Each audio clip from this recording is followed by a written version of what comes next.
Hello everyone, আসসালামু আলাইকুম। Welcome to my channel. আজ আমি আলোচনা করব জ্যামিতি নিয়ে, আর তা হলো রেখা, রেখাংশ এবং রশ্মি।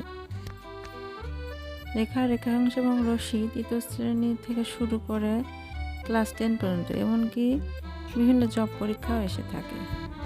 তাই এমনভাবে আমাদের এটা পড়া উচিত যেন সহজে অনেক দিন মনে রাখতে পারি। কথা না বাড়িয়ে তাহলে চলো শুরু করি। রেখা, রেখাংশ এবং রশ্মি। প্রথমে আলোচনা করব রেখা নিয়ে।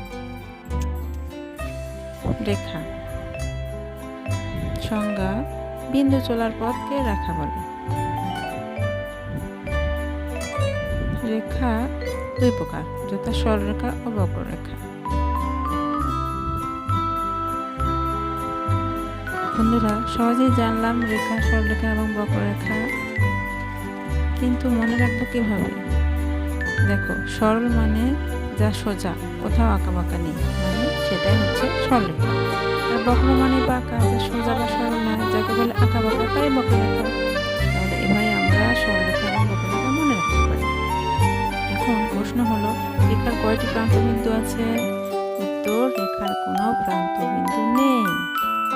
মনে রাখার টেকনিক: রেখার ভাই বোন কিছুই নেই, অর্থাৎ রেখার কোনো প্রান্তবিন্দু নেই। এবার রেখাংশ। প্রশ্ন 2: রেখাংশের কয়টি প্রান্তবিন্দু আছে? উত্তর: রেখাংশের 2টি প্রান্তবিন্দু আছে। মনে রাখার টেকনিক: দেখো, কোনো কিছুর অংশ বললে সাধারণত 2টি অংশ বোঝায়, কখনোই বলে না একটা। তাই রেখাংশের অবশ্যই 2টি প্রান্তবিন্দু। এবার রশ্মি। প্রশ্ন 3: রশ্মির কয়টি প্রান্তবিন্দু আছে? উত্তর: রশ্মির 1টি প্রান্তবিন্দু আছে। মনে রাখার টেকনিক: দেখো, সূর্যকে আমরা বিজ্ঞানের ভাষায় সূর্যরশ্মি বলে থাকি। তাহলে সূর্যরশ্মি কয়টি পৃথিবীতে? হ্যাঁ, অবশ্যই 1টি, তাই রশ্মির প্রান্তবিন্দু 1টি। তাহলে আমরা বলতে পারি রেখার ভাই বোন কেউ নাই, তাই রেখার কোনো প্রান্তবিন্দু নাই। রেখা অঙ্কের সাধারণত 2টি অংশ থাকে, তাই অবশ্যই রেখা অংশের 2টি প্রান্তবিন্দু রয়েছে। এবং সূর্যরশ্মি 1টি, তাই রশ্মিরও প্রান্তবিন্দু 1টি। যদি ভিডিওটি এতটুকু উপকার আসে তাহলে অবশ্যই লাইক, কমেন্ট করবেন এবং চ্যানেলটি সাবস্ক্রাইব করে সঙ্গেই থাকুন।